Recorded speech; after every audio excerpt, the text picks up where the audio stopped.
but also looks out into the future and what is it that your city is going to need long-term. Go ahead, Karen. It's a little bit of a lag time, sorry. Okay.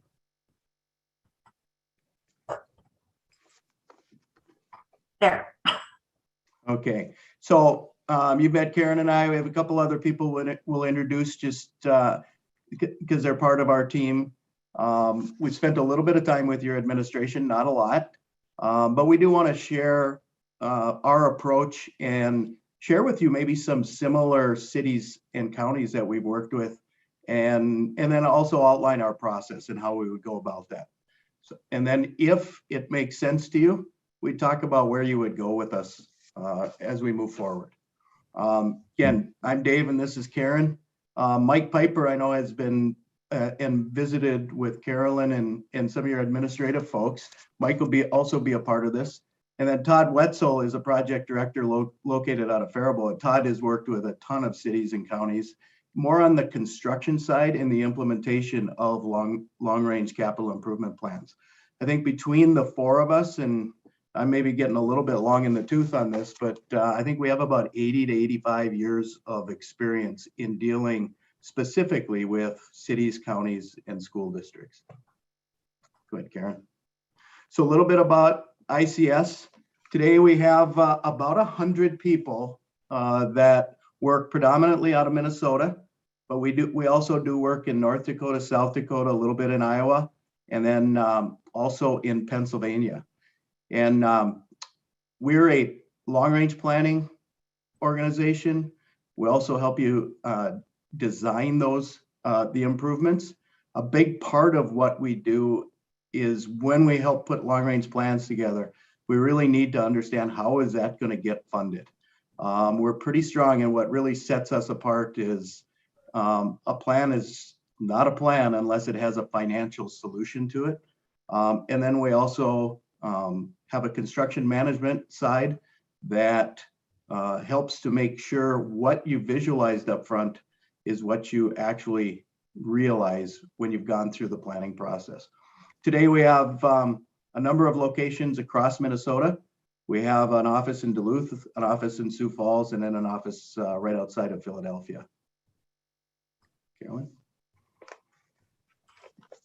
So Mike Piper and myself made the trip over to Wabasha, beautiful community, by the way. I'm from Little Falls, Minnesota, so it felt similar to me in some respects. Near the river, smaller town, tight-knit community is the feeling that I got. Anyway, with that being said, we listened to your administration. Tyler and Carolyn and Tony spent some time with us and talking about where you're at in your planning process and where you might like to go with it. And what we heard was basically that you've done a really good job of keeping your facilities running and operating, even though they're aging. But in the next few years, there might be some deferred maintenance that's going to come kind of all coming at a bottleneck at the same time. So it's taking a look at, what is the actual condition of your overall portfolio of your facilities, and then making a plan for what the costs might look like and putting them into an overall plan that is strategic as far as making sure that there's efficiencies built into how you're doing your projects and getting the best bang for your buck, if you will. We also heard that you're doing a fire hall feasibility is in process, and you have an architect firm. You're looking at that as an immediate need, and you're moving forward on that. And that's something that we can definitely work with you or around. There's really no conflict there. Overall facility condition, like I just said, I think that would probably be the main focus if we were to come into a partnership with you, is to figure out and help you prioritize what your needs are and put costs behind those needs for 5 and 10 years out. And then, like I said, cost reduction and efficiency would be, of course, a priority while we look at those items. So we're going to talk a little bit about our approach and how we do a lot of this planning. Really, it's a three-pronged approach for doing planning. The facility condition assessment would be step one. We have offered to come out and take a look at your facilities, kind of a high-level overview for pro bono, just to look at everything for you and do a condition assessment. We would analyze your current and your future existing building needs and then develop some sort of a baseline of where you're at and where you want to be. So that gap between your current conditions, what you would like your facilities and your future of your community to look like, and then figure out a plan based on stakeholder input. So operational expense analysis would be part of that as well, getting a little bit deeper after the facility condition assessment. We would look at your energy consumption, contracted services and maintenance and repair costs, whether they be deferred or just planned, whether, how old are your roofs? When do they need to be redone? So holistic view of your facilities. We would begin the planning process with a lot of listening sessions, because really it's making sure that everyone's voice is heard, and also formulating a plan that everyone can get behind. We'll find the solutions and funding and then implement those solutions based on what we hear. And if that all sounds agreeable, we will help take you from phase to phase in this process. So our planning process really is the cornerstone of our work is communication. We need to make sure that we are facilitating a communication process that makes sense. We would communicate your facility needs and your space adequacy and looking forward. We would communicate the findings and concepts and help you formulate the best plan going forward with funding options. And then we would communicate the recommendations. It's sometimes nice to have a third party come in and with our technical expertise, give you the either confidence to make the decisions that you think you already are going down a path, or help guide you in a way that would make more sense based on our findings. Yeah, if I can add, and we'll keep coming back to this, but we can do a lot of assessing and a lot of planning, but if we don't have a financial solution, and we deal with customers all the time, it's really just a study, right? And typically we can go right behind the city administrator's desk and pull a study right off of the shelf and kind of dust it off and look at it, because we don't have a financial solution. A big part of what sets us apart and is what's different about us is, for us, it almost starts with the funding. How can we put together a funding package that allows you to turn your study into a plan and into reality? Mm-hmm. And how do we do that? There's a number of different ways. Cities really have been, I don't want to call liberated in funding, because we all know funding is a struggle, but there are some ways that we can look at your facilities and how to help you engage and make improvements, and have that be, one of them would be looking at how can we use the operating characteristics of your facilities. Can we save dollars in energy? Can we save dollars in operating costs? Use those savings to help make improvements. And so it becomes a self-funded way that doesn't impact your budget. With a lot of sustainable projects or efficiency projects, there are significant rebates that can be leveraged today. One of the key things as we look at, do you have some expiring debt into the future? And can we wrap around that debt and with additional bonded debt, so that the tax impact is minimal to your citizens? Some cities or counties have put capital reserves toward this. That is completely up to the entity to do that. Sometimes that fills a gap when you don't have any other funding source. We talk about local government partnering. We've been involved with several entities where the city, the school district, even a health partner have come together to create community wellness centers, or daycare centers that make sense, or senior citizen centers, or community gathering spaces. Citizens love when our local governments work together to create things of value for the citizens. Today, you're probably seeing a little bit more of public-private partnership, a little less in the cities your size, but in larger cities where public entities have come in and really just owned some of the assets, the operating assets of a facility, and you lease them back. There are some other things, whether it's your federal infrastructure dollars that you as a city have gained. There may be some other specific funding sources for your city in particular. We look at every possible opportunity there is to help you, to engage you to move forward with, or allow you to move forward with improvements. So just some examples, we wanted to share some examples of where we're working or have worked with entities, cities or counties. Go ahead, Karen. Well, Steele County is pretty close to you. We've worked with them over the last several years to develop their capital improvement plan. It came out as part of this condition assessment that we did. We found out that they had a very critical need with their detention center. Their facility person there has kept that facility going, even so far as sleeping there overnight on a cot, because they have a geothermal system that was very finicky.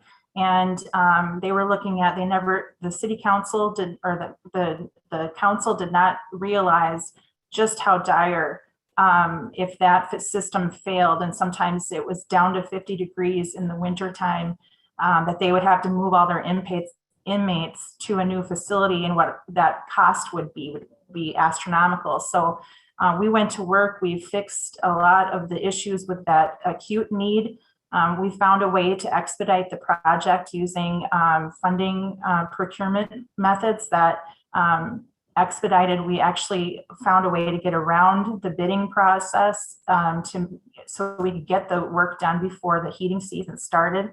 And we're still working with them on some other issues that have come up through their capital improvement plan that we've been working with them on currently. So we've used a program management modality with our relationship with them, but there's lots of different ways that we can work with government municipalities to make whatever makes the most sense. We tailor to that. The city of Casson is another, I would say, very similar sized community to your own. Mike Piper is one of our leaders in working with the city of Wabasha, but he was unable to attend tonight because he's in the middle of a community engagement session with the city of Casson. We are working with them. They thought that they needed a fire hall, but as we looked through all of their portfolio of their buildings, we realized they had buildings that were underutilized and buildings that were at or over capacity, which was the fire hall. So we've taken a look. I've got two pictures on this slide because the public library became, as we looked at all of the different needs that they had, became more of a need, an acute need. And we're still looking at how they would like to implement a project that is going to work out for the fire hall, but also they don't have a community center space. So they would like to maybe build something that has a community engagement center and a fire hall. So it's just one of those examples where once you dig in and take a real hard look at what you have and where you want to be, you may shift gears depending on what we find. Yeah, tonight the city of Casson, there's a public input meeting deciding, they've identified that they really do want to build a new city fire hall, but it's whether they combine that with their police department, which also has significant facility needs. So they're looking for public input tonight on that. So thanks, Karen, for that. City of Owatonna, we're in process with right now. Again, started with capital improvement planning. And if you're familiar with the city of Owatonna, they got a ton of buildings, but they really came down to, we have 2 large buildings that are going to be here long-term. And so we're really focusing efforts on how do we improve the deferred maintenance, the mechanical, the electrical systems in these older big buildings. So as we speak, we're putting together an energy-based project to update boiler systems, chiller systems, controls, lighting, and have the energy and operational savings pay for the improvements over a period of time. And again, that is available to you as a city based in statute. And so we're in the process as they evaluate that moving forward. Go ahead, Karen. And Grand Rapids Fire Hall, interesting, the city and the county were, their buildings were side by side in a landlocked space right in the middle of town. And the county needed additional space for their jail. And they offered for the city to buy out the city hall, the fire hall. Well, the county ended up having to expedite due to a number of reasons with their existing jail. And okay, thank you. So Carolyn, I will move on. This is, we're building a Grand Rapids Fire Hall right now, actually just completing it.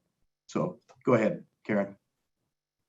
So next steps, really all we're looking for, folks, is you to say, hey, we want to engage you. We'll we'll put together a preliminary facility analysis. Again, as Karen said, no cost to you, because we don't know your city well enough to give us the opportunity to learn more about your city. We'll walk through your facilities. We'll do a benchmark on your utilities, and then we'll come back to you with a list of improvements. So sorry, Carolyn, I'll stop where I'm at. It's really to engage you moving forward in a preliminary look. With that, I'll stop there. I know we're over time, and I apologize.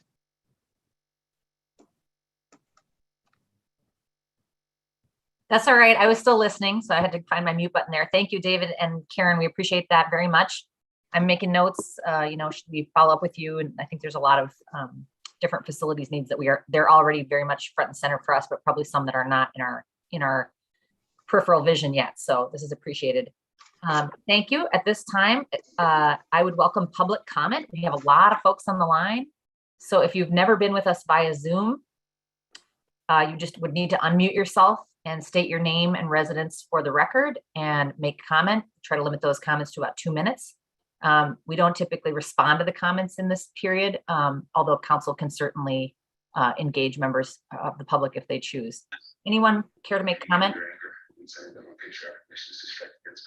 I think I hear background noise, but nobody talking. Maybe somebody at City Hall can determine where the background noise is coming from. Anybody intentionally trying to unmute and make comment, go right ahead. I got a question, Mayor. Sure thing, Tony. Yeah. Tony Johnson, Public Works. Like you said, we had met. I guess one question, and I can't remember if we talked about it that day, but say we do get into this and a year down the road, you know, we're going to change to a different firm or, you know, something like that. Is the information that you gather solely yours or is it ours? Can we, you know, once we pay for it, do we keep that information in the plan? That's all I have. Thanks, Tony. Dave or Karen wants to reply to that, I'm sure. Great question, Tony. From a preliminary standpoint, we'll come back to you with information. That's your information. From there, we would ask you to engage in a more detailed analysis, right? Now, again, that would be based on how much opportunity you have, how much there is to do. And then we engaged into a more deeper agreement, but at no time is any of that information ours. It's yours. So I just want to make sure you're aware that at no time do we keep that information. That's yours as long as you're engaging with us. And then Mayor Duran, specific to the presentation, I think staff is just looking for feedback from council at a later date or now. Is there interest in this pro bono high level work? Is there interest in a more detailed look at our capital need planning over the next 5 to 10 years? Well, I'll say kind of more about what I was commenting. You know, we certainly know the fire EMS, you know, facilities need a look. And so I think it's certainly an opportune moment to think about their facilities. You know, I've certainly scratched my head about the future of City Hall. You know, I think it serves its purpose, but is it an efficient building? Probably not. You know, even when we talk about community space, we also lack that, you know, as members of council know. And I just think about what a poor use of space our chamber is, our council chambers. I mean, you can't conduct any kind of a meeting in there in a good way. It's sort of like useless real estate except for board and commission work, which is too bad in the era of movable furniture, that we can't have better use of some of our spaces. So I think it's very valuable. I would support the preliminary look that gives us kind of scopes out more detail about what we would have in store, and others can sure weigh in too. Yeah, this is. I would encourage that we have them come in and look at our system, our facilities and stuff. I think it's always good to have a third eye, and I would totally support it. Yeah, do they have any experience looking at utilities such as sewer and water? Our strength is in the vertical buildings. But if that is a priority need of the city, we could certainly look to bring subject matter experts to the table in that. But I'm not going to tell you that we have this great experience in sewer and water, the under the ground infrastructure. But that's a great question. Thank you, Craig. Anyone else care to chime in? Otherwise, it seems we have sufficient enthusiasm for staff to kind of move forward. All right, very good. Any other public comment? Doesn't have to be related to the presentation. Anything that members of the public want to share with council, you can certainly do so. Okay, I'm hearing none. So for changes or additions to the agenda, I have one that I think I mentioned it so early on that it became an oversight.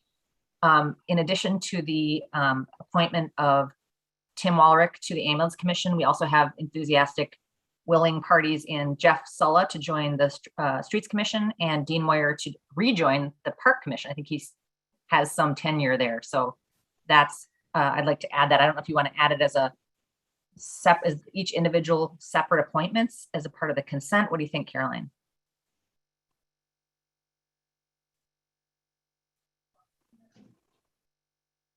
I wish Wendy was here, but I don't know if well, Mike's here. Can we add that to the consent agenda, or if it's coming on today, does it have to be added? It's no big deal to add it as a final general business, just so we don't make any errors. That's okay. Yeah. Tim Walrick is on the agenda. Tim is, yes. Yeah. Yes. Okay. Yeah. Okay. So that's my addition. Any other additions or changes to the agenda? Yeah, I have one. Go ahead, And Chris. it's about an item in the warrants, and I'm just asking about a particular vendor, what the cost is and why. And it's a Public Works thing. So if Public Works is on the line, they could maybe help. Oh, yeah. Yeah. What would you? The question is, answer a question on there? yeah, the question is,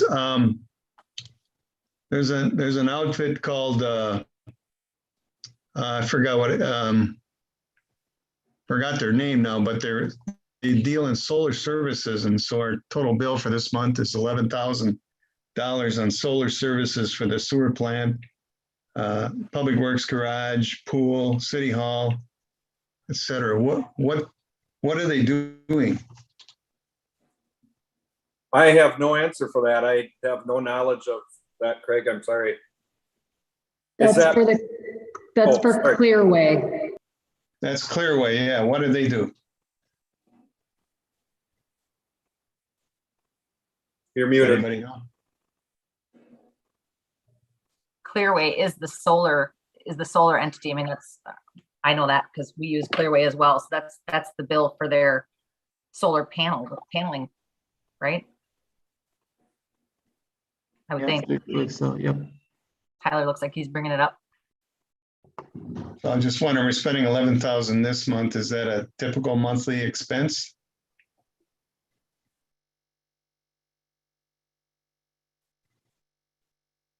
Nobody knows. Okay, that's my, that's my question. This is Yep, I Wendy. can Can see- you hear me? Yes, we can, Wendy. Yes. So Clearway is something that we pay for each month for each individual solar panel location.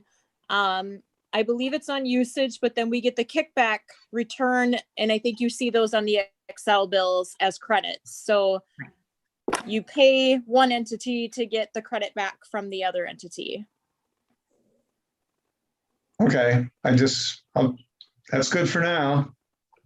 Yeah, Jessica was just informing us that on our Excel bills, we see credits. So you guys don't necessarily see those, but we do get credits back for the 3,000 to 5,000 a month, roughly.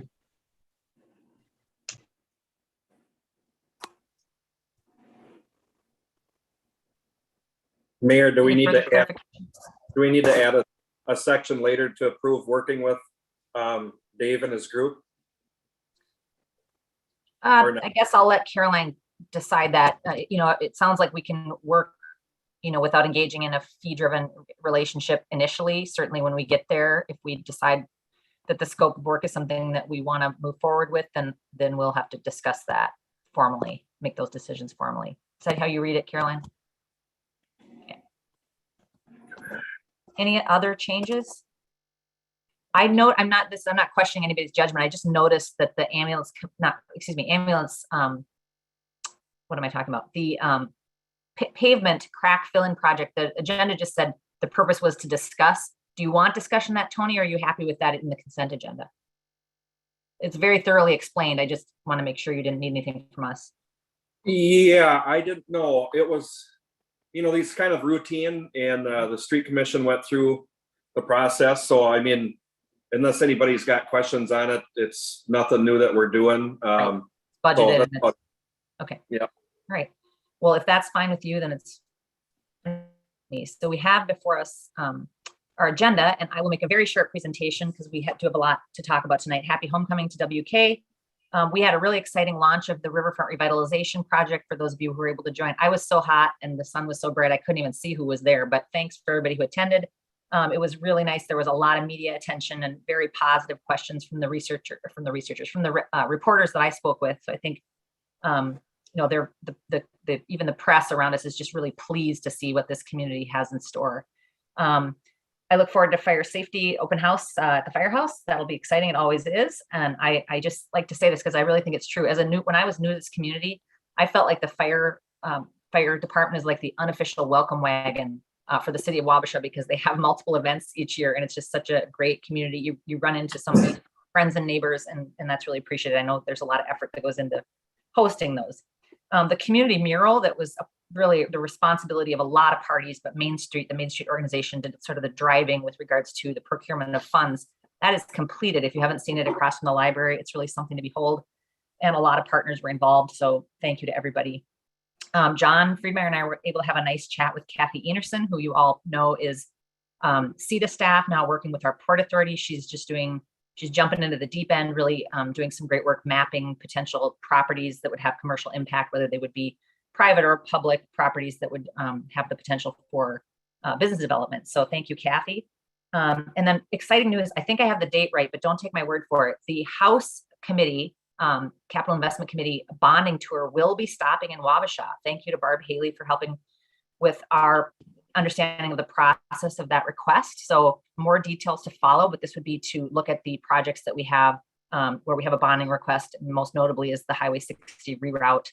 So it's been suggested, because it will be in November and it could be pretty chilly, that maybe we'll join them on their bus. We'll see what COVID precautions they have in place and kind of speak to the project while they circle that site, and certainly present them with some printed materials in advance that gives them the vision that our application intends to realize. So that's very exciting. And that happened, I guess, quick, but also successfully. So that we really appreciate Representative Haley's support on that. Anything else I think is covered in Caroline's report. So I'll let her go ahead. Okay. So number one on the Eagle Center project, the bids are in on that project, and the agreements indicate that the city of Wabasha approves all construction contracts entered into by the Eagle Center, but we are not a signatory. So I'll be representing the city of Wabasha and working with Brian Malm and even David Woodley to review that general construction contract and provide any feedback. If anyone wants to be involved or provide comment, please let me know. We just released a new Parks and Recreation survey to do long-term planning for Parks and Recreation. And so I have a link in the agenda, but we're also going to be, we have it on our website and we'll be putting it on Facebook, hopefully sending it out to the schools. Tomorrow, Wednesday, is the fire prevention open house at the fire hall from 5 to 7:30. Next, thank you, Ed Grainer, for your dedication and service to the city of Wabasha ambulance service, especially throughout COVID-19. We have an interim plan has been put in place in absence of an ambulance director.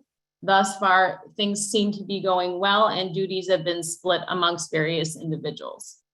There was a major water main break last week near the Dairy Queen that public work staff were able to quickly respond to and restore with water to residents. So thank you to them. And right now we're asking staff and visitors to city buildings to wear masks. As we saw a surge in household members of employees getting COVID, this policy would be reevaluated this Friday. And we're working with and collaborating with the city of Kellogg, talking about how we might get some traction on a multi-use trail between the two communities. Thank you, Caroline. I skipped over committee reports and Wabasha Good News. I didn't mean to do that. I was just sort of thinking of some of the things that I was going to say that I knew Caroline would cover better, and she did. So for committees, I'm blanking on who hasn't met. I'll just start like I usually do, going through the faces before me. So from Planning Commission, Tim, any updates for us? Did you guys not meet in September? I can't remember. Yeah, no, we did not meet in September. We will meet on October 12th though. Okay, right around the corner. And utilities, Brian. Yeah, we met yesterday, but super mild, nothing to report.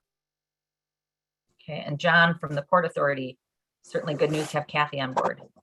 Very much good news, and it was nice to meet with her today. The Port Authority met on the 21st. We had a really full agenda.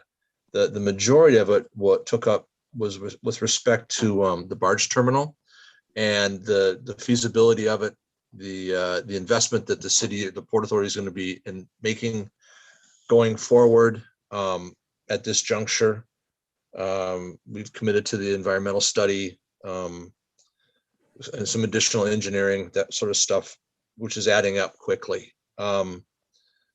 We talked at length about that. We did vote to join the Minnesota Port Association, which is an association of the ports on the Mississippi River as well as Duluth.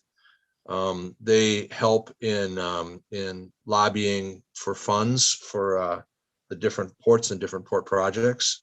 The seated director was in, and she had an abbreviated report, which was nice, and we appreciate that. We welcomed Corey Leckler to the Port Authority, so welcome, Corey. And I think that's about it. It was a full agenda, but a lot accomplished. Yeah. You know, and that was a good, I think that was, I felt really, really good after that meeting, both because of the questions that came from the Port Authority, but also questions from the public, insofar as I think people are really tracking on this, and that's important. It's complex. Our conversations with the Corps have been lengthy and ongoing. You know, members of this group and our administrator have been part of years of meetings. We, you know, recently 2-hour meetings, you know, with very frequent periodicity. So for the Corps to, you know, be able to digest that into a short presentation, and for people to have questions that suggest that they're absolutely tracking, I think that's where we want to be. So that's good. And I appreciated all the thought that went into that. Absolutely. Yeah. Streets Commission, Tony, or Parks, whichever you'd like to do first. Yeah, we had a park board meeting halfway through last month. We talked about a public sign for the public dock down by the Eagle Center, and we were gonna try and come up with something this fall to try and help businesses to get, because people, I don't think they really know that it's a public dock. But then we kind of chose to wait and see when we get done with the project down there, if we need 2 signs, maybe a different style, better looking, so forth. So we're going to wait on that until next spring. And then the park fees, shelter rentals, campground, and boat slips. Since our operational costs are going up, cost of living and parts and everything, we did some minor raises, kind of flat across the board, to help out with our budget increases. We're looked at replacing the Heritage Park fence down under the bridge. It's a white fence. It's been down there since the bridge was done. It's looking pretty ratty. So next year we're hoping to do that, working on getting pricing. And then we had a memorial request from Dwayne Simon, and it was actually a pretty touching request. He was looking to possibly get the athletic field renamed after his daughter, Addie, who tragically lost her life on Grant Boulevard here a while back. But it was kind of a tough decision, but we know that there's going to be a lot of change at the athletic field, possibly moving. And that's going to be maybe a tougher decision that can wait down the road. If there's a board or a commission that's going to be in charge of that park and move, if that ever happens. That was it for Public Works. Street Department Commission met this morning. We had 2 street light requests. One was denied. The other one is on Skyline Drive. So we got to gather some more information if they want, 4 lights or 2 lights, or to see kind of what, there was a petition that came in along with that. So we'll be working on that. We're going to add a plow bracket to the new pickup that we bought earlier this spring. So we got a little bit more versatility between a couple different pickups. I'd like to congratulate Jim Filesticker on his retirement from the park or the street commission. He's been on a long time, and I believe, if I remember right, he's been on there since before I was here. So we're talking like 18 some years ago. I'm not for sure on that, but I didn't have time to check that out today. We got his email. So thank you, Jim Filesticker, for your years of service on there. We talked about the new plow truck and the grant reimbursement, and the street commission sent that to city council for approval. And then we wrapped up the Lawrence Bailey Avenue storm drain. That's it. That's a lot. All right, thank you. I say that jogs my memory when you talk about a memorial. I received a compliment that should go to the Parks and Public Works folks for the relocation of the Michael Dwayne Klickner Memorial that was sort of hidden under the, I think, we worked on that early on as a Heritage Preservation Commission, and its placement was very sort of subtle and nice, but it's so much more visible where it is now. So thanks for making that happen. That's appreciated. All right. Am I forgetting any commissions, or would anyone like to give us a department report? Anything from fire or from police that you'd like council to be aware of? Or ambulance? Okay, hearing none. All right, we have our consent agenda, which is our 9/7/21 council minutes, the resolution for the loan funds to the Wabasha Riverfront Revitalization Project, resignation of our ambulance director, this ambulance commission appointment, ambulance service task force. So the commission appointment is for Tim. The ambulance service task force is a different group giving some advisory feedback. The 2021 pavement crack fill project, which Tony spoke to, the October warrants, and then the approval of the ambulance service financial evaluation with EMS management group. Do we have a motion to approve the consent agenda? The Walricker moves. Thanks, Tim. We have a second. I'll second. We have a second from John. Any further discussion? Hearing none, we'll take a roll vote. You're muted. Sorry about that. Falcom, Yes.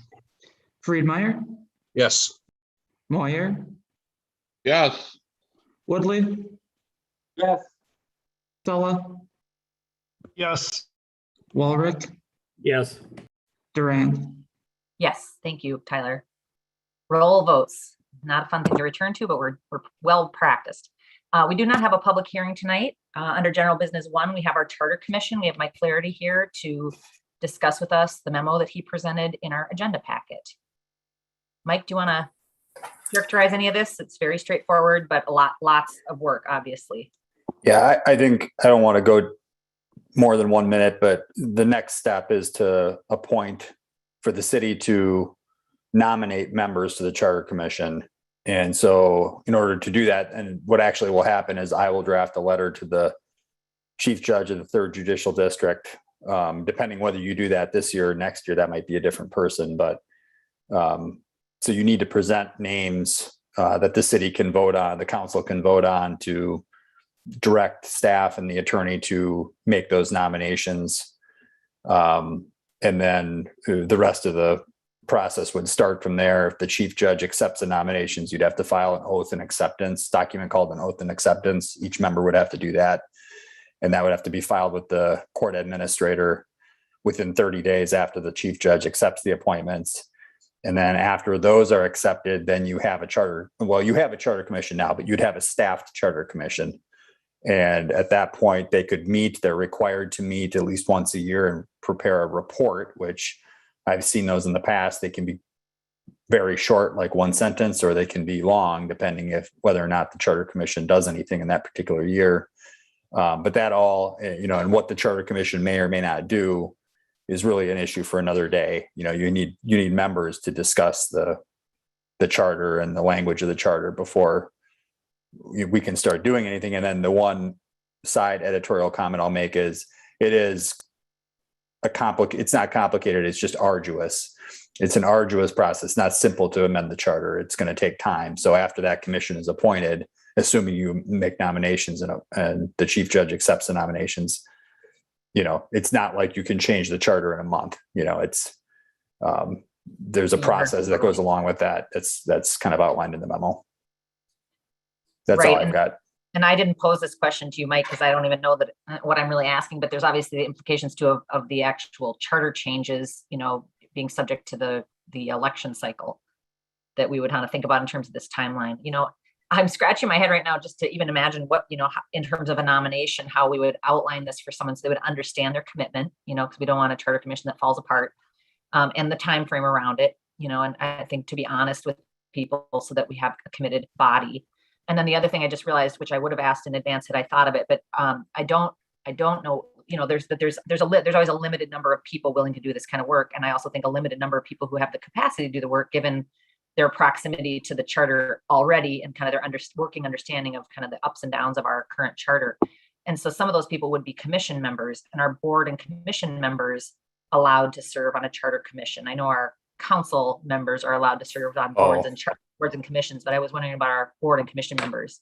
Yeah, yes, but you can't violate any quorum rules of those Right. boards or commissions.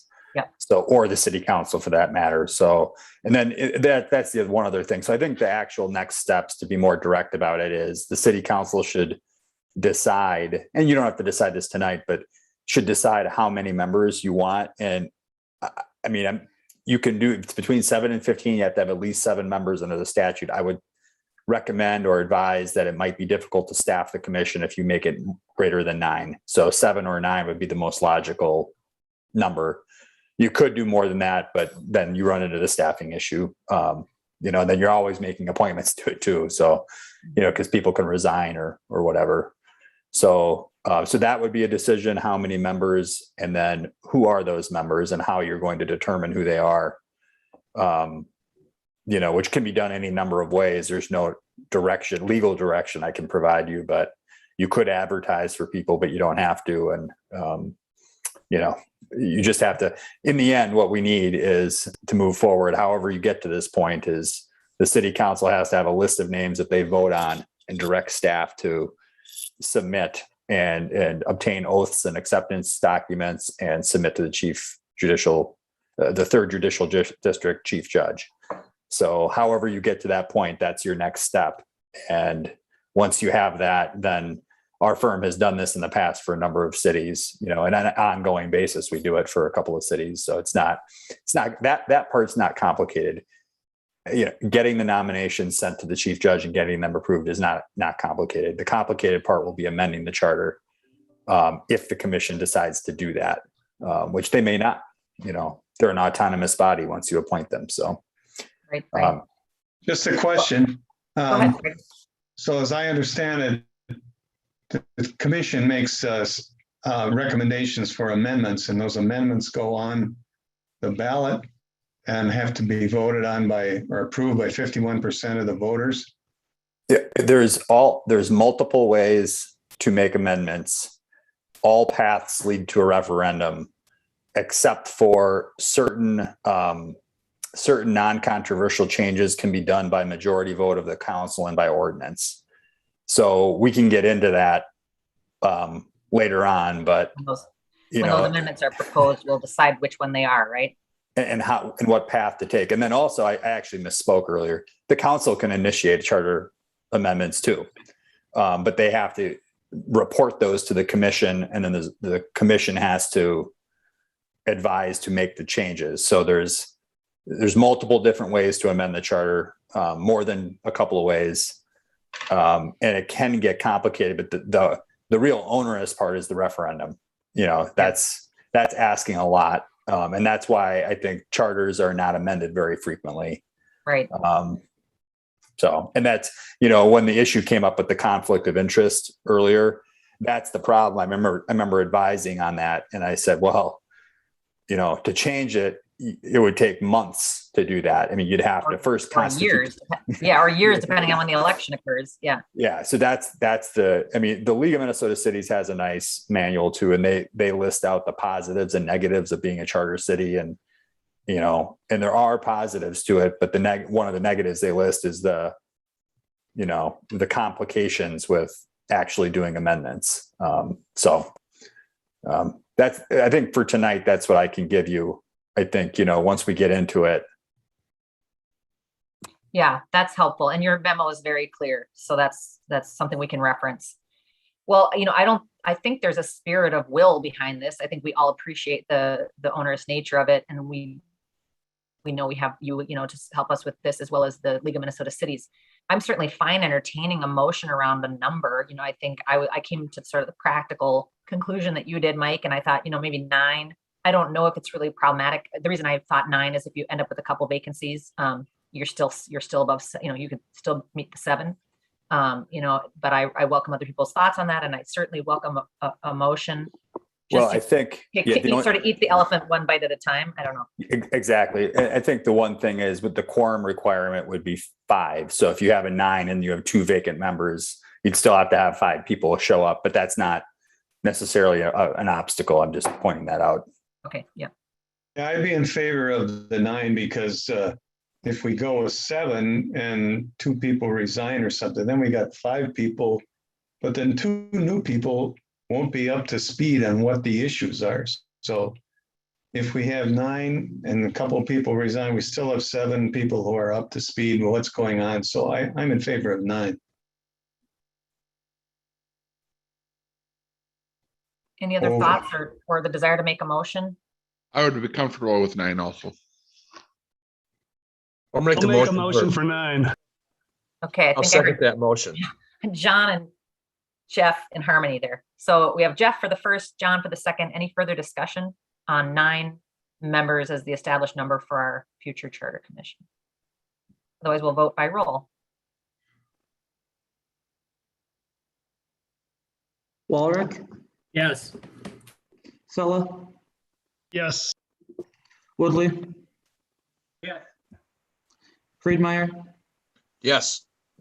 Moyer, Yes. Falcom, Yes. Duran. Yes.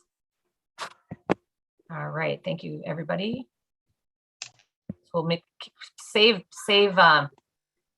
Mike's memo someplace on your computer that you can put on your desktop so you can ponder some of this, and we'll continue the healthy discussion around getting there. All right. And then item general business 2, approval of lease terms for the transfer building. Carolyn, you want to take us through this report? Yes, and I'm going to share my screen so that I'm reading and what everyone's looking at. This was provided in advance of the meeting. So the chamber reached out to me about utilizing the transfer building for temporarily for chamber offices this winter.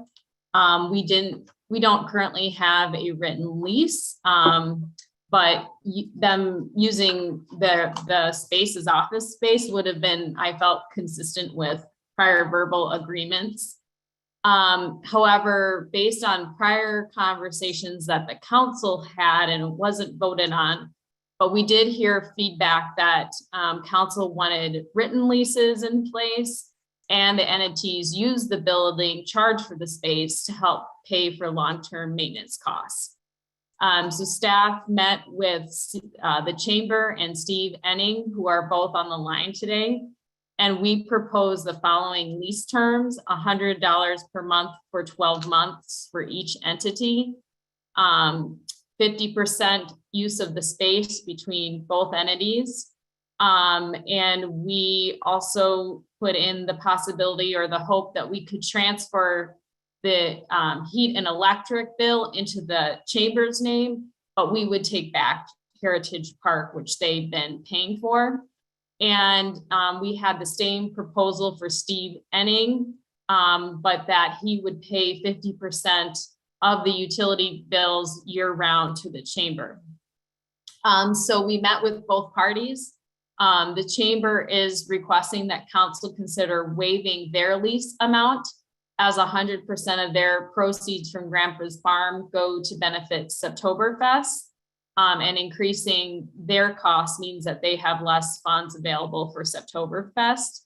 And then I think it was Monday, we met with Steve Enning. He is requesting to only pay $900 per year, $150 for 6 months. And he believes that during Grandpa's Barn, that cost should be borne out by the chamber, because he pays a 15% commission to them. And then he is also saying that he should not have to pay for utilities either. At the time that we met with Steve on Monday, we didn't have estimates on utility, heat and electric. We thought they would be $10 a month. When Lisa contacted Excel today, the estimates we were given were more like $170 per month in utilities. And there are some questions remaining about that, because I've been told by Steve in the chamber that they shut off everything 6 months of the year. So we need to do some digging. I did ask the chamber for just numbers on profitability of both entities. And it does sound like Grandpa's Barn is profitable for both Steve's business and the chamber. And so the action today, we're asking for approval of lease terms. And then the staff would approve the lease agreements that we would then enter in for the transfer building based on the terms approved today. And so staff is continuing to recommend the original proposal that we've presented, but we also want council to hear from the tenants who have these counter proposals. So they're on the line. Mayor Durand, if you would like to call in them. Very good. I saw Jane, and I think I also saw Lori. I don't know who wants to represent the chamber, but go right ahead. This is Jane, and I will represent the chamber. I'm Jane Glander, 1503 River Drive South. I'm treasurer of the Chamber Board of Directors. Thanks for letting me appear before you again. I first of all just want to say thank you for the opportunity. And I want to express that as far as the Chamber of Commerce, our goal solely is to promote businesses in Wabasha and Kellogg and promote information for businesses and visitors that come to our community. And I'm just going to highlight that a little bit, just to give you a little bit of information to know that from January 1 through September 30th of this year, we had 2,696 visitors to the chamber office, which is about 300 visitors per month. We opened Grandpa's Barn on September 9th, and through last Sunday, we've had 6,473 paying customers in that barn. Now, if you came in with your husband or your wife and they don't run their credit card or pay a bill, they don't count. So that's actual paying customers. Yes, we have used the transfer building for a number of years for Grandpa's Barn. It's the only way the chamber can sustain running a Wabasha Kellogg Chamber of Commerce office. Our dues generate a little over $34,000 a year. So in order to make payroll, pay insurance costs, liability costs on the current renting building, plus we pay on the transfer building, that's about $4,000 a year. Also workman's comp. We pay the National Eagle Center $600 a month for rent. We rent a storage shed at $50 a month. So we have website expenses that run between $1,200 and $1,800 a month. We have internet, telephone. So we have a lot of expenses. So I can tell you, as far as the Chamber of Commerce, we run on a pretty shoestring budget. The city does, promote us by the $15,000 that you do promote for us, which we use for travel guides, advertisement, website, all those things that are on top of the other expenses I just named. So to jump back to the barn, the electricity, and what you're looking at proposing, I want to again stress that we truly are stewards of the city in promoting Wabasha. And when we talked about the Heritage Park and the electricity, a good number of years ago, we knew there wasn't enough electricity down there to either promote bands, whether it be RJAC, Riverboat Days, Oktoberfest. So we paid for extra utility utility service down there that we just did. We didn't ask the city for any money. We didn't go for that. We did. All these years, we have paid the monthly service, which of course Caroline is new and Tony basically is new on this role since that all happened. It was probably back in the Keith Huff days. So it was just kind of a good gentleman's agreement that just happened. So we have paid some, maybe not necessarily our fair share, but we've maintained things to promote Wabasha. As far as the utility bill that Caroline did and Tony did get to Lori, we really do question $179 a month for a building that I can guarantee you when we end Grandpa's Barn on October 23rd, Lori and I together make sure that main breaker is turned off. And we only have one small refrigerator that we run right now to maintain LEFSA water. So I find that figure not right. There's something else either happening or running that certainly needs to have some kind of an audit done.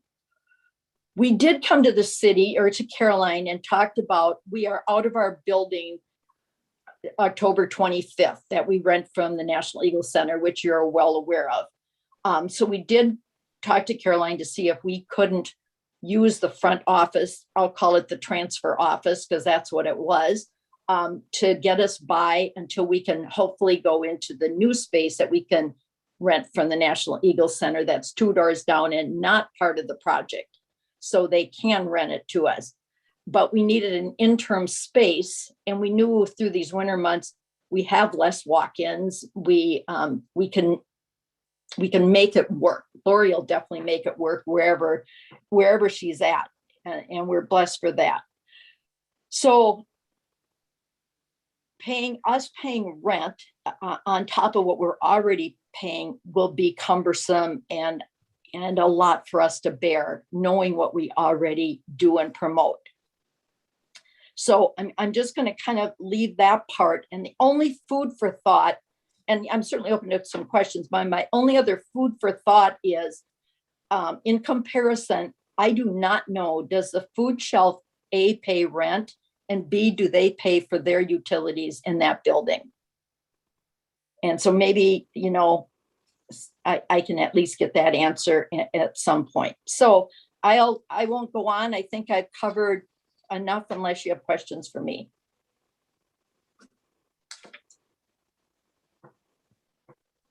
Questions for Jane? Otherwise, we'll hear from Steve. We can hear from Steve and then perhaps provide questions. I can answer Jane's question, which just did come up today, and the food shelf under the agreement established with the city of Wabasha that was voted on is not paying rent nor utilities at this time. So That was our July 7th resolution, Jane. And that was, as you know, a COVID decision. It does stipulate that that's a temporary location for the food share. They're doing a very good job making that a very useful home, but that was our resolution with it, was that it was temporary. And of course, there was the precedent of them having no rent in the hospital building. But it's a good, it's a point, you know, I think we do want to be thinking about these things in the context of other use of city facilities. So it's totally a welcome question. Steve, go right ahead and share anything you'd like with council.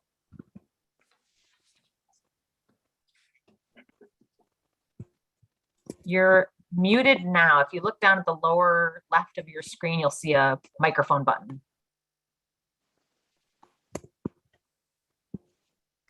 And it disappears, honestly. So if you tap down on that corner, it'll reappear. I don't know why Zoom thinks that's a handy feature to hide your buttons, but. Oh, can you hear me? Yes, very good. Okay, good. Okay, I'm Steve Enning. I live on County Road 10, Wabasha, about a mile and a half out of Wabasha. I run an antique business I have for 25 years. It's called Bluffside Antiques. I was involved with Papa's Barn when Grandpa's Barn was Papa's Barn, and been with Grandpa's Barn since it originated in the transfer building. So I have a lot of smalls and antiques and primarily furniture. The furniture takes a lot of space, of course, but we use it for setup and for display of other vendors' goods, which we get somewhere around 50, 60 vendors that bring their stuff in each show. And basically, I rent the transfer building outside of the event, outside of the setup for Grandpa's Barn events itself, and then also the tear down of Grandpa's Barn. And it amounts to about 6 months out of the year that Grandpa's Barn's not active. So I rent that, and I have that agreement. I guess 3 years ago, we had an agreement of $100 a month for 6 months, or $600. So the new proposal here was quite steep for me. So I suggested we compromise in the middle and go to $150 a month for the 6 months. And as far as utilities, it really doesn't pay, or it doesn't make sense for me to pay utilities because I don't use utilities in there for my storage. I do not need heat. I don't need electricity nor water. So, so for me to pay half the utilities is something I wouldn't agree with. And as far as I'm concerned, we could shut the utilities off in those 6 months that we don't use it for Grandpa's Barn. Other than that, I guess I don't have anything else. Any questions for me? No, I don't know how many members of council shop Grandpa's Barn, but I do. And I am familiar with your inventory and how much, you know, how relevant it is, as you said, just to the inventory available for sale, but also the merchandising. So I appreciate that. And it's a very quality market significantly because of your involvement. So thanks for that.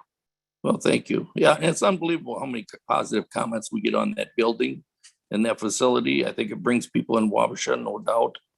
And we get many comments that come through the door there of what a terrific place that is to shop.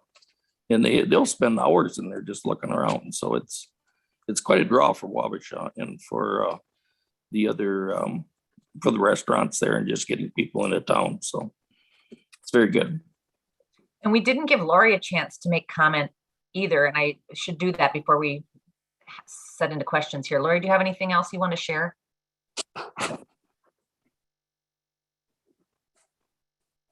You're muted too, Lori. The phone line is anyway, and you maybe are having technical issues. If I see your audio is hooked up by phone. Lori's isn't hooked up for Okay, all right. audio. I have but had that same problem. Totally fine. I would guess you guys are on the same page. And yes, and and she we've and got I it. did talk. She and I did talk about it, Emily, and knew that I'd be doing the talking. So I know Very that good. I just Lori's don't want to Yep. she's here and I thought I didn't even give her a chance to say something. All right, any questions for anybody from council? Yeah, can I ask Jane, what is the chamber paying in their current building to the National Legal Center? We pay $600 a month in the building we're in right now, Craig. We don't have any agreement with them when we move into the new building or the 2 doors down. So I don't know what that will be. Thank you. Jane, when do you anticipate moving? We have to be out of the building we're in the last week of October. So And we when closed Grandpa's barn on October 23rd, and then we're going to be scrambling to get our vendors to get their things out, clean up the office, and get Lori moved into that front office, as long as that's approved. When are you going to move into the new Eagle Center building? They're anticipating that that we could hopefully move in. We'd love it to be, end of March, first part of April, but it's construction, Jeff. So we all know what that's like, that's our goal, because our downtown starts getting vibrant with people when we start hitting April 1st for sure. Jane, this is Dean. Go ahead, Jeff. Just want to ask Jane, do you guys get 95% of the lodging tax? We get lodging tax. I don't know that it's 95%. So, Jessica's shaking her head. I know we get the lodging tax check of those that are collected. We have a lot of Airbnbs and VRBOs in this community that do not pay towards the lodging tax in this city. But the lodging tax we do get needs to be strictly used towards our CVB portion of it. It has to be used for anything related to tourism. So we can't use it for day-to-day expenses or operating costs.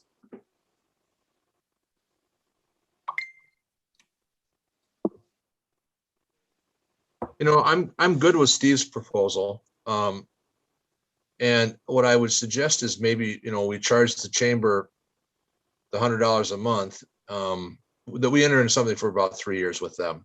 And we charge the chamber the $100 a month from the beginning of October through the spring, and revisit it at that time when they move back out. Maybe it becomes a storage facility for them again, and we can renegotiate at that point. But if they're going to be in there using the space as an office, they'll save $500 a month, over the winter months by just that move, by being over there. So, and it's going to be used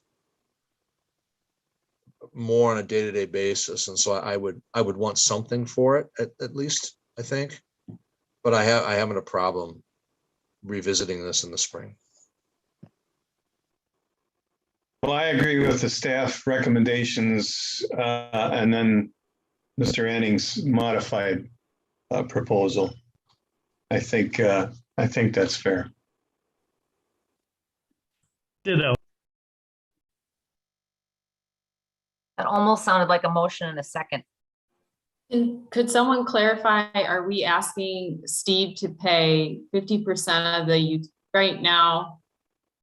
Are you saying that we would ask Steve to pay 50% of the utilities, or ask the chamber to cover 100% of that?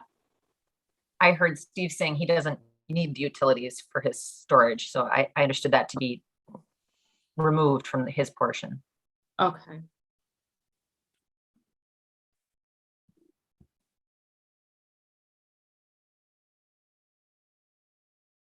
Okay, I'll make a motion just to start it off here and say that we charge the chamber $100 a month, and they pay for the heat and electric on the transfer building. And the city pays for the electric on Heritage Park. And then Mr. Anning can pay $150 per month for 9 months and no utilities. That's my motion. No, wait till Carolyn. I would like to add to that, when the chamber does move back to whatever office they're going to move into, that they then take over the electricity of Heritage Park back. Does that make sense? Are you Yeah, willing to I'll accept modify it that as an motion? amendment. Yeah. Okay, that's a So then motion. they're no longer paying for utilities at the transfer building, Dean? Or they're paying both? Well, once they move into their new facility, wherever that will be, are they still paying at the, what are they paying now? We're paying Heritage Park, the bill at Heritage Park, Dean, is what we're paying for utilities. Yes, so once you move out of Grandpa's Barn and back to Main Street, wherever that may be, that you guys then take over Heritage Park electricity once again. Well, if it's only 6 months, is it worth the effort of going through Excel? And I mean, if we're gonna have a 6-month lease, Okay, you know, that's kind of, you know how that is for us to try and switch the billing back and forth. That's all I'm saying. yeah, good point. So I'm opposed to the city paying for the Heritage Park then. And then Craig, you had 150 for 9 months. It should be 150 for 6, right? That's correct. Yep. Right. Yeah, you're right. And then we get to next spring and reevaluate. So that would be my opinion, to reevaluate what the status is of the electrical bill that both transfer and heritage once that happens. I guess my more concerning issue is not really this transfer, is charging $600 a month for the chamber to be in an Eagle Center building is ridiculous, especially when they benefit from the chamber as well as anybody else. So I think that needs to be eventually addressed as well. But I think this is a good short-term solution for the time being, just so we can get chamber space downtown where they're needed more than anything. So I would say we do it for at least 6 months and then reevaluate it and go from there. May I just make a comment? Go ahead. My only comment would be that we're through these months in this interim, we're going to be using that front office only. We don't have any water there. We're not going to be using we don't have anything else in the transfer building. Steve has, about half the building that he'll use storage. We're not using that. We're using the office. I'm not opposed or saying, well, we're not willing to pay the $100. We'll have electric baseboard that we'll be using in there, but we have no other facilities. We have to go somewhere else for a restroom, and it really won't be necessarily a lot of walk-ins because it's the dull months, but we're still going to have to try to make it work, because that's what Lori will do, is make it work. Thanks.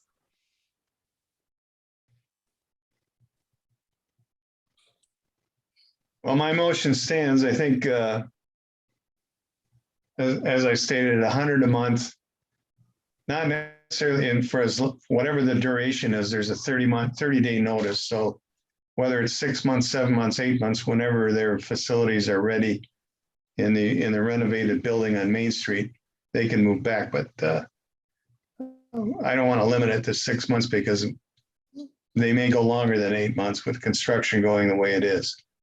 So I'll just say $100 a month, pay the utilities. That's the chamber. And then Mr. Enning pays $150 a month for 6 months. And then we can throw out the Heritage Park utilities. We can let chamber keep that. Did we kind of cover everything there? Craig, can we put a cap on a monthly utility charge? Like $170 a month seems like a lot. We say they'll contribute $50 a month for utilities. Well, John, if that's the case, we might as well get them rent free for 6 months and then have them pay the utilities and just go that route. I mean, Right. I think it's a matter of splitting this, retransferring this, doing that. It's just a lot of clerical work that makes zero sense to do. So I guess my part of my feeling is they probably shouldn't pay anything for 6 months because all they're going to use it is for, a few staff or a few people coming in, not like during the summer or during Septoberfest. But that's my opinion. I don't think they should. They should probably just pay the utilities in the transfer building. Don't worry about the Heritage Park. City can cover that, and then go along with Mr. Enning's 150 for 6 months. Do we also need that 15% commission to the chamber during Grandpa's Barn? Is that needs to be in the lease, or is that just a kind of agreement? That's been an agreement since day one. All right, so I'm fine with. I agree with that. I pay him commission. My commission is a little less than some of the other vendors, and it's because I work basically just about every day down there during the events. So procedurally, that's kind of a different. That's a different motion. So I think we have to see if Craig's got a second, and if not, that fails. And we have some discussion if it does have a second. I'll second Craig. Okay, so is staff clear on Craig's motion? I'd like to make a comment on the motion if I can. Mm-hmm.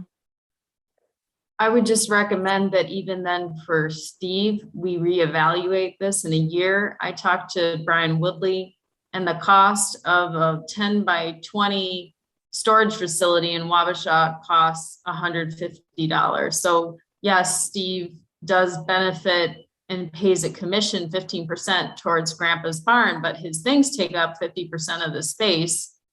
And I feel like this is a steal, and he's, the chamber runs their aspect, but he's running a business. And if anything, then, let's reevaluate it in a year. Because, as we all know, during these budget times, we're nickel and diming ourselves and trying to come up with new revenue. And I think that, our costs are going to continue to go up.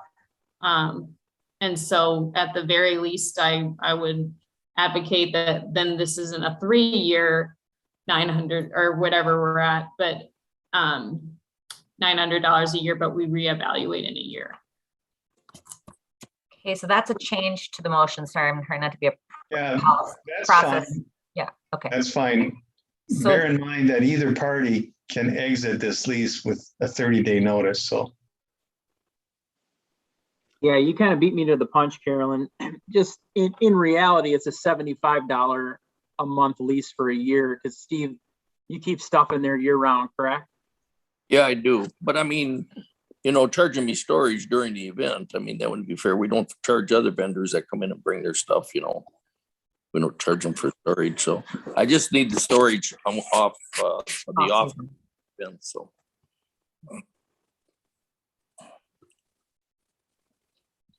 I don't think we have any other prospects at the moment, so revisiting it in a timely manner is a good thing. And if something were to come up, we do have that option to jump ship. all right, so that is a modification to the motion, and which was seconded. So I think I we just have have one more comment. Yeah, go ahead, Dean. The problem I always have with revisiting stuff in the future is that we forget to revisit the stuff in the future. So I definitely want to make sure that we revisit this. I don't know if somebody has a big calendar and can write in, we just need, I don't want to forget this. And I'm going to. Human nature. It seems to bite us all the time. And I just don't like it. Emily, may I ask a question? Just You because sure. I'm not clear on the motion either. So I've lost it too, Jane. I think we're going to have to let it either pass or fail, but yeah, go ahead, Jane. Ask I that just question. didn't know where I get the $100 a month, but I didn't get the portion as to what someone said regarding the utilities. Because if it's $179, as you're kind of stating now, and we add $100 rent, we're talking almost $300 a month rent for one small office. So I just want to, I'm certainly here advocating for what we do in our office. So I just want to understand, because I'm not understanding this at all. With real minimal utility use. One of the problems with the utilities is that somebody came up with 170 and you, Jane, said it wasn't anywhere close to that. So what is the utilities that are paid? When we checked, Lisa checked with Excel. She got back a list of figures and it was all kind of garbled. I couldn't even tell what the actual average was. So she went back and gave them the address and got they put it in a monthly amount, and that's how we got the 170. And we got that like today, Caroline, or I think. And I'm like, is this right or not? But we didn't have time to check it out. So I mean, that's what we had to put in to get in for the agenda tonight. Whether that's true or not, I want to find out myself. But I can't tell you that tonight whether that's accurate or not. That's the only thing I had.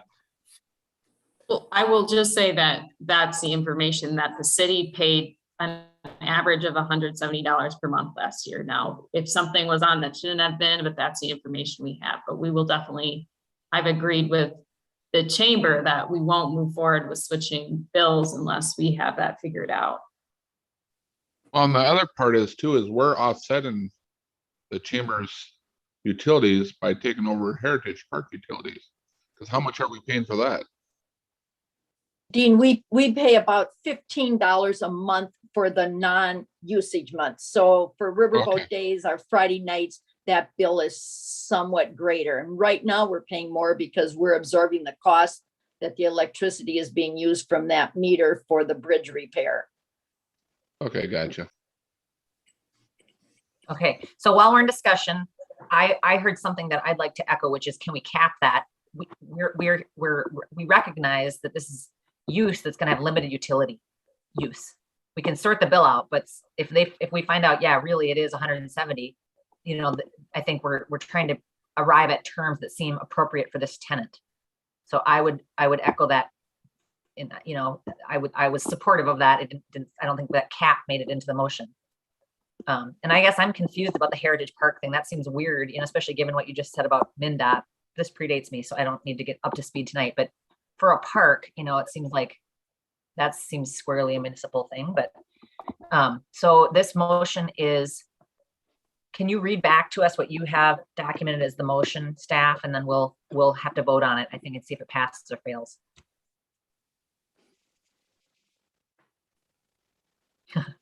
I'm sorry. I heard everyone else. Yeah. I heard. Yeah. Okay. I heard. Yeah. Go ahead, Craig. You made the original motion. I made the original motion, and I'm going to say 100 for the chamber, $100 a month, and cap the utilities at $100 a month. The city will pick up the rest, and then the chamber continues to pay Heritage Park utilities. And then the changes to Steve. And it's a 1 year term, and it's cancelable with a 30-day notice. As is stated. And then under Mr. Enning's portion. As Mr. Enning proposed, it'd be $150 a month for 6 months.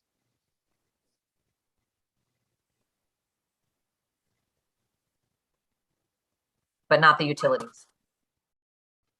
No. Okay. Jeff, does that reflect your second? Yes. Okay. All right. So I think we're good on discussion. And we'll have to take a roll vote. Moyer, No. Friedmeier, Yes. Sella, Yes. Woodley, No. Walrick, No. Falcom, Yes. Durand. No. Okay, so that is clear now. That's very clear now. So now we could entertain a motion to amend that with some of the conditions that were outlined. Does anybody have, and I'll give you a second. Don't all shout at once, but does anyone have a motion to modify that or reframe that motion completely?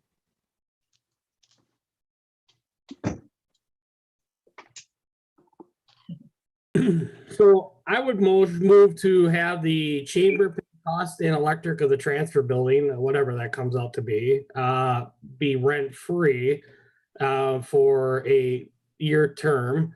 Mr. Enning would be still at the 900 per year. And that would again be a year lease. And we would reevaluate that again in a year. What was the chamber gonna pay? I propose they just pay utilities. We waive the lease amount for the time being. I don't care if we make it a year or 6 months, but I don't think they should be paying it, and they should just pay the electric and heat for the transfer building. But they were paying money to the Eagle Center to rent a space. What's the difference? Well, that's a whole nother topic because I don't think they should be paying $600 a month for rent at the Eagle Center. But again, that's a different. That's what I propose. I think this is a temporary arrangement. Temporary arrangement to accommodate this. Why we figure out where they're going to be permanently located.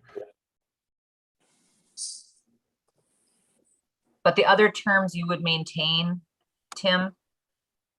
That's correct. Okay. Do we have a second for that motion? I'll second it. All right, we have a motion and a second. Any further discussion or clarification? I agree that I think we can just waive the lease amount for the chamber for the short time, rather than charge them lease money and then give them money out of the budget.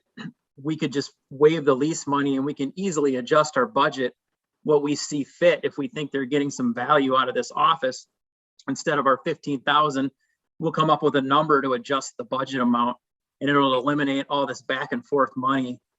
And then,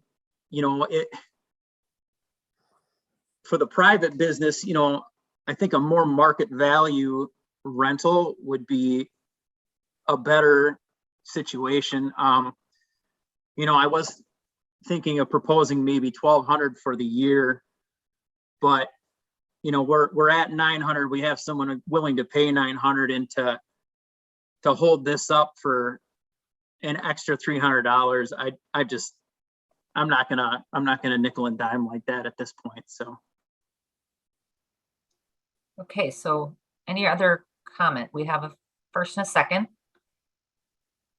I think I'm just reflecting what I've heard around town is that they were giving this away rent free, even though they're going to pay the utilities under this proposal. But I think it would fly better in the face of the voters that if they paid something, and $100 a month isn't much, but it seems to satisfy people. So I'm still in favor of that. Me too. I expect that will be reflected in your votes. Unless there's so we have the motion, we have the second. So again, we'll roll vote. And does the motion include that the chamber keeps Heritage Park? Because the original staff recommendation is we were going to swap. My proposal will be the city can carries Heritage Park. Now, I think that's a discussion we could have eventually of, well, during Riverboat days, does the chamber help accommodate that? During Septoberfest, do they help accommodate that? But for what them paying for the bridge repair electric, that makes zero sense to me. So I think the city should take Heritage Park and we can figure out during special events, is my thoughts on that. So your motion strikes the Heritage Park piece. That's correct. It's really kind of a separate arrangement that we need to address. Okay. Is that your understanding, John? You're good with that as your second? I'm good. Okay. So we'll take a roll.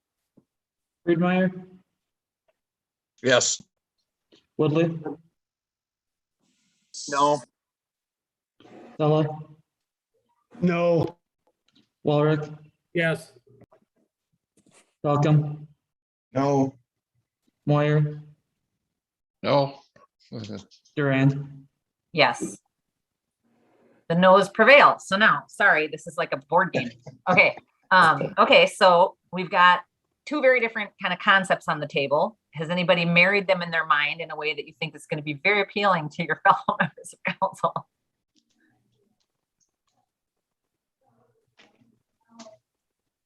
I'll move for the chamber to pay $100 a month in rent, a $50 contribution to utilities, and make it for a year.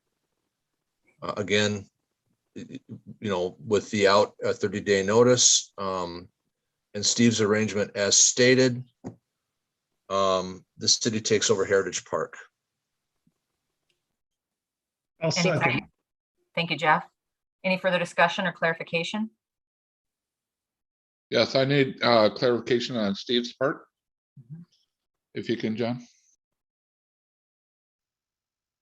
Yeah, Dean, it's what's written. Hang on, I got to bring it back up.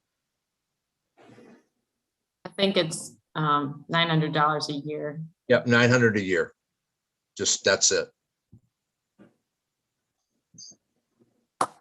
Okay, okay, thank you. I'm sorry, I'm losing track. Heritage Park was mentioned or not mentioned in your motion? It was included that the city would assume that responsibility. Okay. For 365, it doesn't matter who's doing what with it. Any further questions or comment? We'll take a roll. Walrath, No. Woodley, No. Moyer, Yes. Falcom, Yes. Friedmeier, Yes. Sella, Yes. Duran. No, but the motion prevails. Thank you, guys. That was, I don't want to say fun because it's not, but it was good work to kind of work that all out. Thank you, staff, and certainly thank you to the tenants. Thank you to the chamber. Jane, that's really helpful. Everything we learned about the chamber is important just for us to be educated about, the entity, and it's very appreciated. And so there we have it. Okay. All right. I don't even know where my agenda went. Okay, here we go.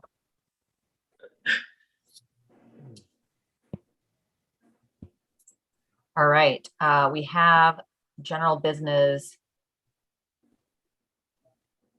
3, approval of debt structure for the downtown reconstruction project. And I know Caroline will give us this outline. I should say, Jane and Lori, you don't need to stick around for this. We really appreciate your time. It's been a long night, so thank you very, very much. And Steve, thank you for being here.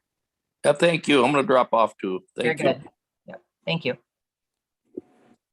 Go ahead, Caroline. Thank you. Thanks. Well, I put together a pretty extensive staff memo in advance, and Brian Malm is here. Brian, do you want to turn on your camera? Oh, there you are. I think everyone's sick of hearing from the mean city administrator. So I'll let Brian talk. Do you want me to talk? Oh, we have the mean city engineer.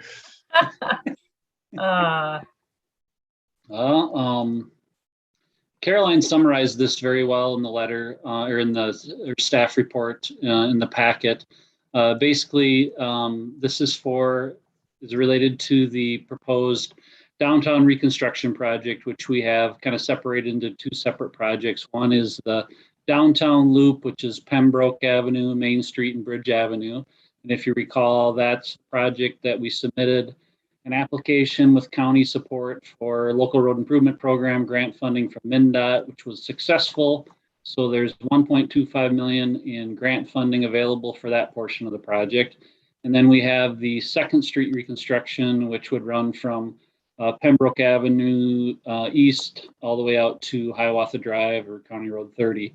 All of those streets are in county jurisdiction, and this conversation started several years ago that the county and city had discussed the city's need to reconstruct the utilities there, the fact that the pavement is in poor condition, and then the county's desire to transfer jurisdiction of those roadways to the city. And so there's discussion of a joint project that would be done there that would result in the reconstruction of those roadways and ultimately the county transferring jurisdiction of those roads to the city accepting jurisdiction of newly constructed roadways with, normal expected maintenance and obligations going forward with new constructed roadways. The city sent a proposal for a cost share agreement to accomplish that, which was rejected by the county. More recently, the city revised its proposal for a cost share agreement, and we based it on some cost participation policies that existed in other counties that we've had experience with. Wabasha County does not have a written policy on cost share agreements on reconstruction of county roadways within municipalities. The county rejected that offer and offered, and that was for $2 million in county participation in the cost of the project, which is an $8 million project.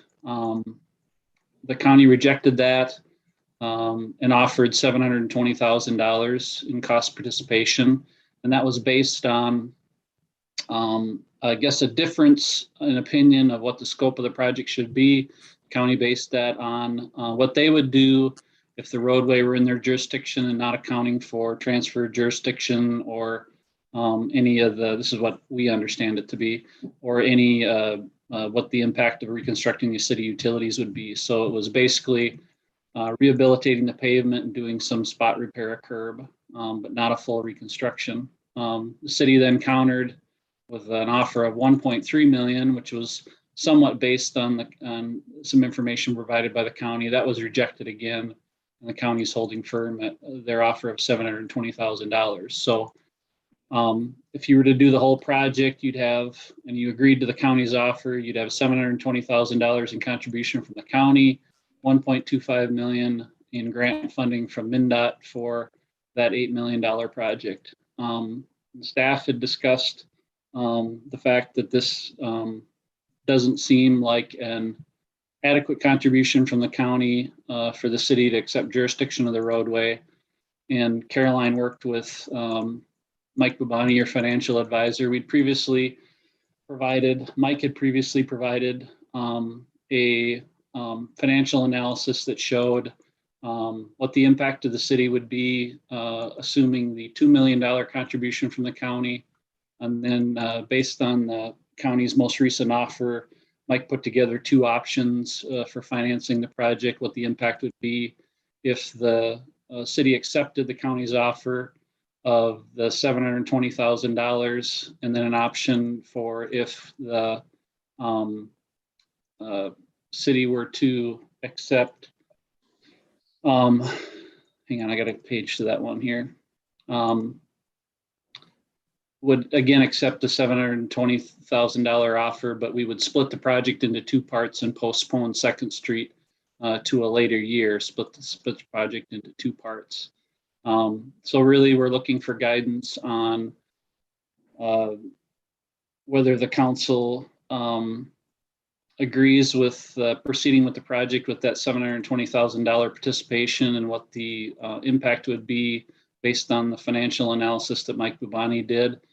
And then also some input on, I guess our thought was to, as a counter offer to the county, would be to say, well, if we accept the $720,000 contribution from the county, that's not enough for the city to assume jurisdiction of the roadways, and they would have to remain in county jurisdiction because it doesn't seem like that contribution is enough for the city to take on jurisdiction of those roadways in the future, take on the maintenance responsibilities in addition to all the costs or the majority of the costs in reconstructing the roads.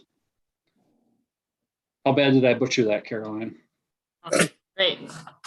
Okay. Yeah, I would just add that we've discussed a lot that we just come into this with a weak negotiating position because we want to do this project a lot more than they do. So, your utilities are bad. Your sewer needs to be addressed. We know that. The MPCA has indicated that related to inflow and infiltration management. The water main is old. I mean, all of these utilities are basically original, well past their useful life. So utilities really need to be addressed. And then the pavement itself is in poor condition. on top of that. So, and you've got the, unfortunately, the fortunately, unfortunately, you've got this grant opportunity with 1.25 million that is sitting on the table to do the downtown loop portion of the project. This is Dean. On Second Street there, Tony, how many times or how much money have we spent in the last 5 years in water main breaks and stuff like that? Seems like we're always digging down there. Isn't that true? I think we had one, but there was 1 or 2 private services that were new hookups. You're talking about past the VFW, Second Street, right? Yeah, it just seems like a couple years ago we had water coming out of the curb, and then a couple years prior to that we had some water mains further up at the middle school and stuff. It seems like we're always doing repairs down there. So I don't know how we can bypass Second Street. Well, it's just affordability. I mean, I just hate the number that they're offering to give us, but there's nothing we can. Just like Carolyn said, we're the underdogs in the fight. Well, as someone who lives on Second Street, I had to install a filtration system from the water that's coming from the street so that I wasn't getting grit every time I took a shower. So I know that there are people, my neighbors have got some of the same problems. We got some old water line in here. Although I understand, to me, it seems like 720,000 is not nearly enough. Even though if this county is just restoring the pavement and some curbs, it still doesn't seem like enough. So I think they lowballed us on that. So I'm thinking that, can we appeal this to the county state aid engineer in Rochester, Fausto? Can we appeal to him and get a better outcome for this? MnDOT wouldn't have any jurisdiction or I guess control over any agreement between the city and the county for turn back of the roadways. I think they do. It's a county state aid highway, so the county gets money for these state aid roads, and they don't get it yearly. They get it put into an account. So I think that we have a point to argue there. Brian did look at their amounts. Remember, you looked at their amounts. You could see what they had. Well, right. So MnDOT's role in this would be if the county is to spend money on these roadways, MnDOT controls the standards that they have to adhere to if they're going to spend that state aid money on these roadways.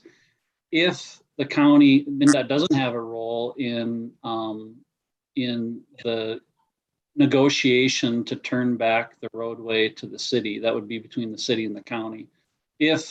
Now what plays into this, Craig, is that if the county were to turn jurisdiction over to the city, they can't spend county state aid dollars on improving the road and then turn the jurisdiction over to the city. They would have to pay that state aid money back.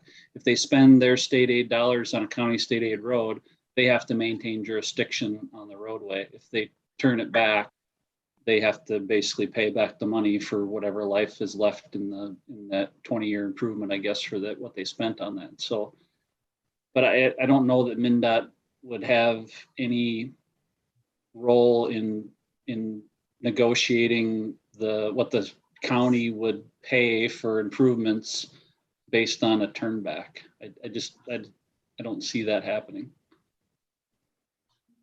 It might be worth, questioning some of our legislators to see what they say.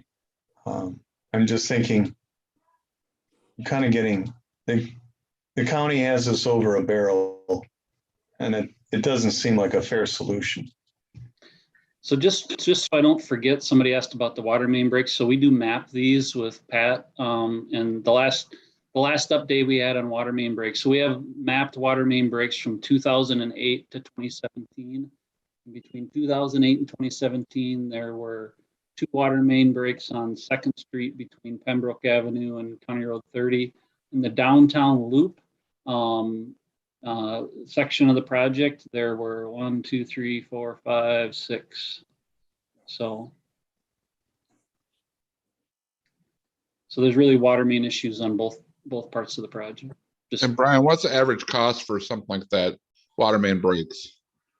Well, like Tony said, it depends on whether it's a private service issue and if that gets as a homeowner cost on their service or whether it's not. And I don't have good data on these breaks as to whether it was a private service issue or a city issue on the main itself. I know a lot of them are service issues, but if it were a main issue, you're talking $3 to $5 grand at least, depending on the size of the at least, yeah. And that's at, probably what, that's spending dollars on your staff time, which quite frankly, you undervalue. If you were to hire a contractor to do this, you'd be much more expensive than that. So that's kind of what I need to know. Thank you.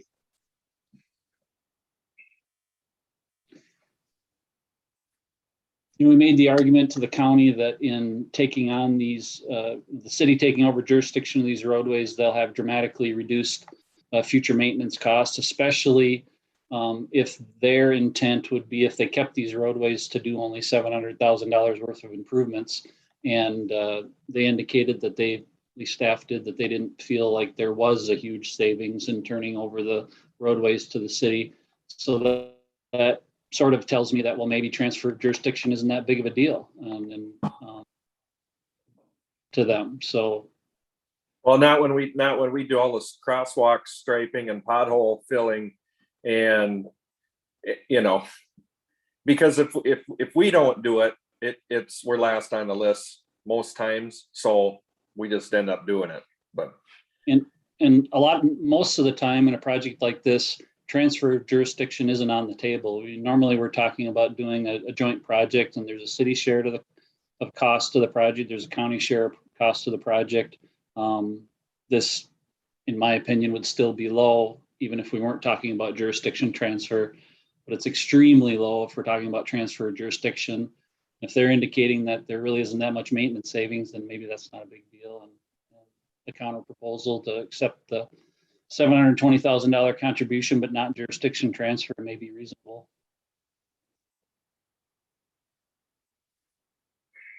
Well, I think, when I was with the county, I was amazed at how little the county paid to the cities for the maintenance. They paid for plowing and sweeping. And we had to actually increase that a little bit when we found out that Wabasha's, on some of their streets, they're doing plowing and pickup at the same time on every snowstorm. So, the county's getting a hell of a deal, because Wabasha, the city, does things like you say, Tony, they do pothole filling and all the other stuff. They do an extremely good job of sweeping. And I think that, the county they don't care if they if they turn it back. That's because they're not paying very much to have it maintained as it is. So if they got rid of that, it wouldn't be a big loss. So I don't know. I just wonder, I hate to be just a squeaky wheel, but I'm thinking that's the only way we're going to get the grease is if we can get one of our legislators to at least call MnDOT and ask, what the hell's going on? Why is the county, offering so little for this work? That would be worthwhile. I'd just like to see that happen so that we could get somebody to say, well, there's nothing you can do and you have to settle for the 720,000, but then we could say we at least tried. Is it worth going to the county board when this gets under discussion and maybe make a case, or have you not seen good luck with that, Craig or Brian, in the past? Well, with this county board, I kind of wonder, but maybe Brian, maybe you got an idea on this. It's completely dependent on the personality of the county, and every county is a little different. one of the example cost participation policies we used was Fillmore County, and we do a lot of work with Fillmore County cities. They have a very clear and cost participation policy. We just finished a project a couple of years ago in this little town of Ostrander in Fillmore County, and that was a $3.7 million in construction project on 2 county roads. And the county's participation in that project was about 2.3, 2.4 million of a $3.7 million project. And that was based on their cost participation policy. So that's the kind of, and similar in Nicollet County and some other, a whole bunch of other counties I can name, but not every county is like that. And yeah, it sounds like it's been more typical in Wabasha County for them to participate less, I guess. Well, I would echo kind of what Tony said. I think we have a role too, as the elected body of this city to bring this to the board's attention so that they understand we're not, we don't find this palatable or doable. That's the other piece is that, yeah, that's my thought. Yeah, I agree with that. Well, when we talked to Michael Plant, he left the door open that we could appear before their streets commission. And their streets commission has maybe more kind of budget minded, and their argument when it was brought up without us, they're present is they have, 15 years worth of street repairs and thousands of requests and more than they can do. But our local representative, I don't think is a member there, but the door is open if we want to do their streets commission, or certainly we can request their county board. I personally would then maybe say that it's, a political person versus one of the staff, although we would be there. No, I think this has to be government to government.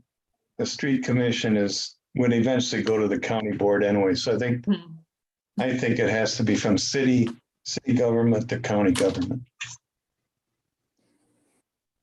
And I'd be willing to go and make the argument. But I would think that if we can get the mayor and several other council members, that would have an effect. Certainly. Yeah, I support that. And are we petitioning for our last counter proposal, which was 1.3 million? Well, if you've got some figures, yeah, something that, we can back up with some type of figures and that we can form. Maybe Brian's got a sheet on that, a quantity sheet or something. Yeah, we have did a detailed cost estimate, and we did a cost breakdown based on two example cost participation policies from other counties. And that's where we came up with the $2 million number.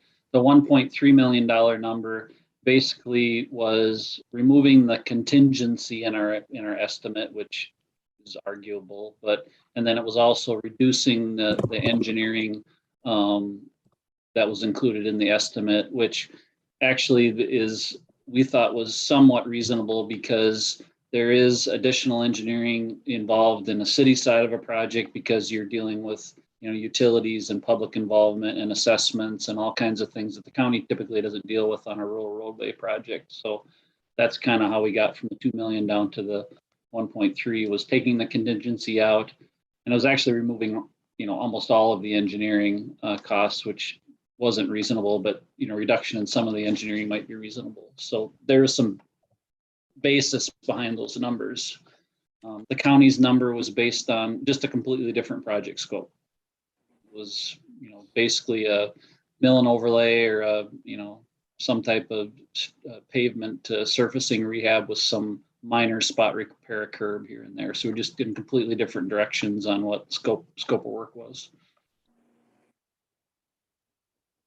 Okay. Is that sufficient for now that you've got council support to address this with the board and or their street commission if needed?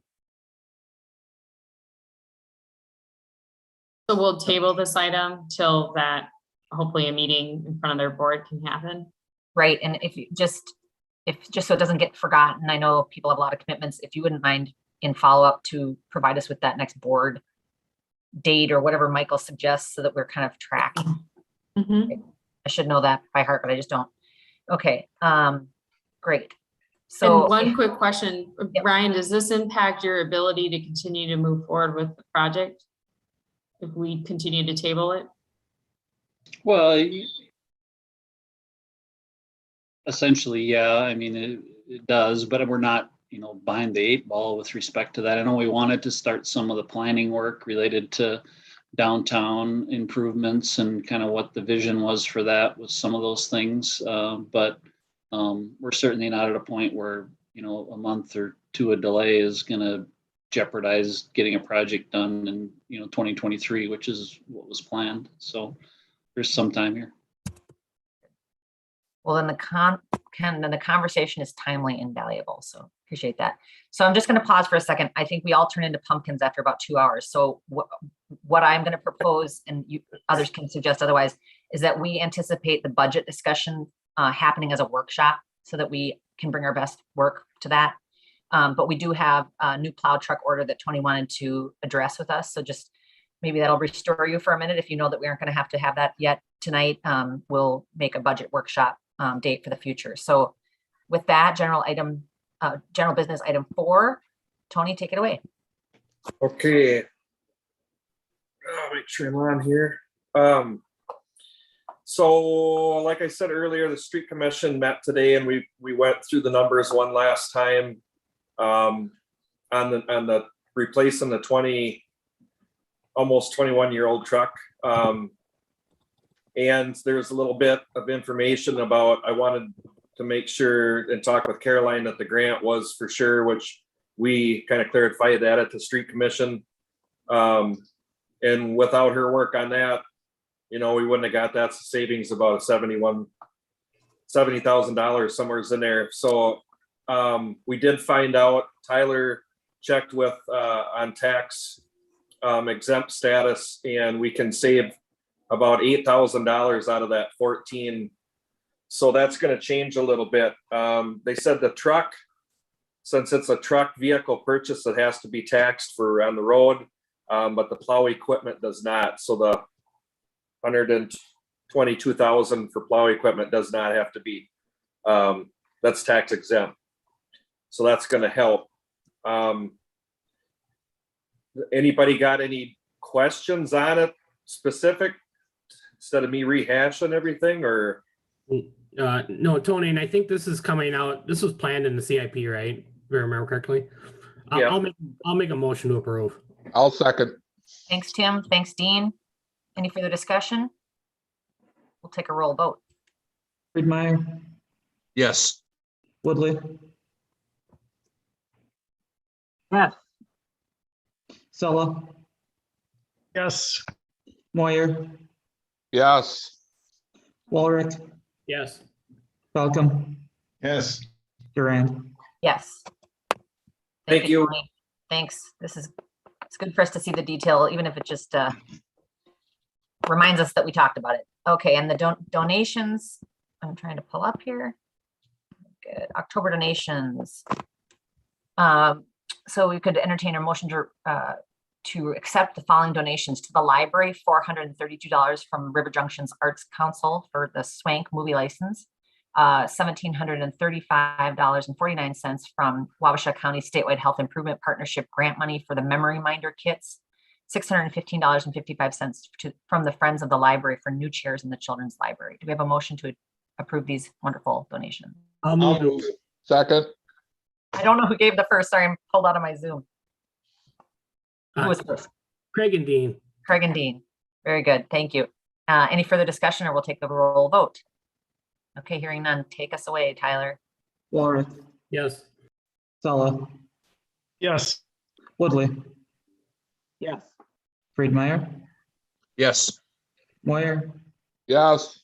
Falcom, Yes. Durand. Yes. Now, this always scares me when Dean votes no on this, but I'll entertain a motion to adjourn and everyone can have the rest of their evening to themselves. So move. Thanks, Craig.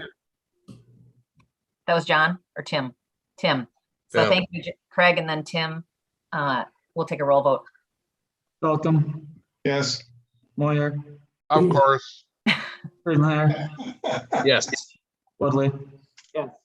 Sala, No. Waller.